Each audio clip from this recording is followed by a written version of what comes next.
Welcome to my channel. This is JC Rock and Metal Reviews. My name is John. So, continuing with my top 10 series of a specific year, and this is going to be my second video for 1980.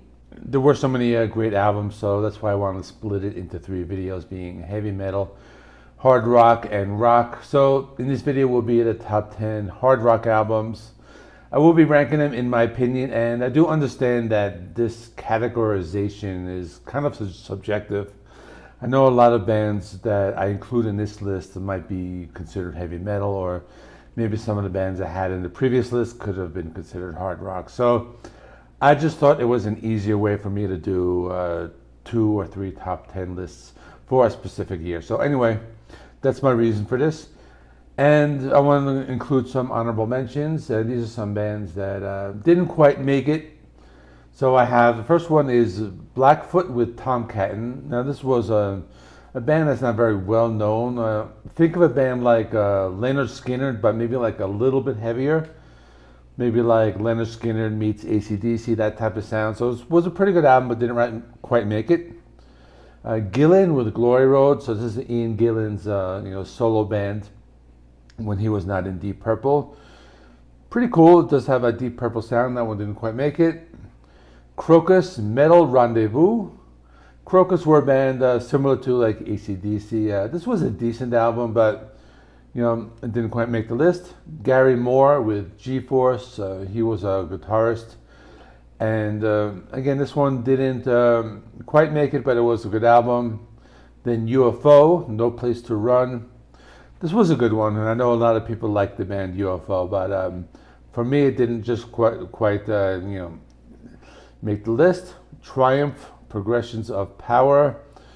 Triumph are kind of like always considered like the other Rush. They were a Canadian 3-piece band, and more, not really a prog band like Rush, more a hard rock. But this was pretty good. And my last honorable mention is Ted Nugent with Scream Dream. This is the album with Wango Tango. This is actually a pretty good, very high energy, like heavy hard rock album, but that one just didn't make the list. So now for the top 10. At number 10, I have Just Testing by Wishbone Ash. This is an underrated band. This is their 10th album. It's melodic hard rock with some really cool guitar riffs. One of my favorite songs on the album is called Insomnia. It has a really cool galloping rhythm, a melodic lead guitar. Also has like a thick bass sound in the verse section. Really great song. My other favorite was called Lifeline. This one's like a slow intro with like guitar and bass. And it's just classic rock lead guitar playing. So this band is kind of like progressive rock, but it's also like classic rock. So a band I definitely need to check out some more. But I listened to this one and I thought, this one is going to make my list. At number 9 is Chinatown by Thin Lizzy. So on this album, they introduced the guitarist Snowy White. He replaced Gary Moore on this album. It's a fairly heavy album, has some really great songs. So the opening song is called We Will Be Strong. This one has like a melodic intro with a hard driving rhythm guitar. And we got the title track Chinatown. That one's a pretty cool, like a blues rock sound. Killer on the Loose, that's an awesome song, a little faster paced, has these chugging guitars. Final song is called Hey You. And this one has a really nice groove to it and really cool bass playing by Phil Lynott. At number 8, I have Ready and Willing by Whitesnake, and this one has 2 members that were in Deep Purple at the time, John Lord on keyboards and Ian Pace on drums. So the opening track, Fool for Your Loving, this was actually re-recorded on their Slip of the Tongue album. The track Blind Man was another re-recording from the David Coverdale's solo album, which was actually called White Snake. And one of the songs I like is called Ain't Gonna Cry No More. It's like a stripped down acoustic song and kind of reminds me of a lot of power ballads from metal bands in the 80s. The song also gets a little harder as it goes along in the chorus. Another cool song, She's a Woman, just straightforward blues rock song with some cool keyboard. At number 7, I have Cultosaurus Erectus by Blue Oyster Cult. This one has a sound similar to some of the earlier albums. It was produced by Martin Birch, has some really great songs. One of the songs I like is called Monsters. That one has lots of energy, a fast pace and very hard rock sound. Another good song is called Deadline.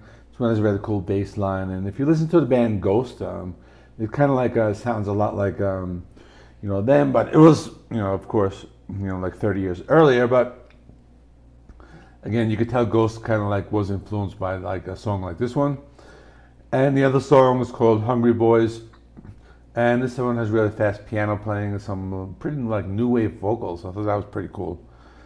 At number 6, I have Unmasked by Kiss. This is the follow-up to Dynasty, and it does have kind of a pop and disco sound on some of the songs. I know that was popular at the time, but there were some really good songs, like the Ace Frehley songs are really good. Two Sides of a Coin, Torpedo Girl. Gene Simmons has a song called Naked City. That one's really good, and you could tell on this album, like Ace Frehley was kind of like looking to do his own thing. So like some of the songs on here kind of like remind me of some of the stuff he would do with his like Frehley's Comet albums. Also, Peter Criss didn't actually play. It was Anton Fig. He played the drums. So this was kind of like a polarizing album, but I always thought it was pretty good. At number 5, I have On Through the Night by Def Leppard. So this is their debut album. It's a fairly heavy album. Kind of have a sound closer to some of the other like new wave of British heavy metal bands now. I could have put this on the metal list, but I decided to keep it for hard rock because I think Def Leppard in general is more like a hard rock band. But this is a very melodic album, great songs. Hello America, that's a catchy song. When the Walls Came Tumbling Down is a good one. Wasted, that one's kind of like a heavier song. And this is a really solid album. At number 4, I have Women and Children First by Van Halen. So this is actually their like heaviest album. Another one I probably could have put in the heavy metal list, but again, Van Halen, I do think of them as more of a hard rock band. So we have And the Cradle Will Rock, really great album opener, and Everybody Wants Some. For those of you who are like older like me, if you watched a lot of movies in the 80s, that was in the John Cusack movie, Better Off Dead, has the dancing hamburgers. That was an awesome scene. Then they have some heavier stuff like Romeo Delight, and I know like a band I just reviewed just covered that one. I think it was Annihilator. So that one was cool. There's some heavier instrumentals like Tora Tora, and then they do some of that like classic stuff like Whiskey Home or Take Your Whiskey Home. That one has a sound similar to like maybe like the first 2 albums. So this is a really good album. They did kind of get a little heavier in this one, but definitely underrated. At number 3, I have Permanent Waves by Rush. So again, this is one of their best albums. Starts with Spirit of Radio, just a really classic song, very catchy. Now on the second side, they do kind of get like a little more proggy with like Natural Science. That's like a 9.5-minute song, and it does have those like 3 sections. But it is a fairly short album. It's about like 35 minutes long, but it's just a really great progressive rock album and probably one of their best. At number 2, I have Animal Magnetism by Scorpions. Now, this is an album that I probably could have put it on the heavy metal list, but I did decide to leave it for hard rock. I do think that like Scorpions is kind of like, they do kind of like straddle a line between metal and hard rock. But anyway, I saved it for this list. It's an awesome album. We got the album opener and Make It Real. Lady Starlight, this is like one of the first hard rock songs to use an orchestra. And a great song called The Zoo, which is about New York City. It has a really great like galloping rhythm. And this is a great album and probably one of the best. At number 1, you probably knew it already, but it was Back in Black by AC/DC. First album with Brian Johnson, one of the best-selling rock albums of all time, and for good reason. It's just a really great album, lots of great hard rock riffs, and just songs that you could probably sing along to. We have, Hell's Bells, Shoot the Thrill, Back in Black, You Shook Me All Night Long, Rock and Roll Ain't Noise Pollution. Those are my favorites, but I pretty much like all the songs. This is an album, it aged very well. You can go back to it. I don't get bored of it. I was like, I can put this album on any time.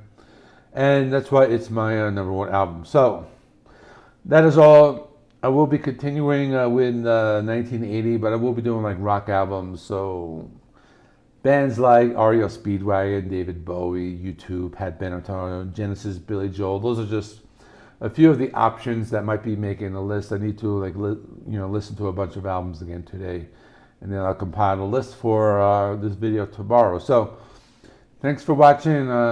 Like, comment, subscribe, and see you in the next one. Number 7, I have Cultosaurus Erectus by Blue Oyster Cult. This one has a sound similar to some of the early albums, and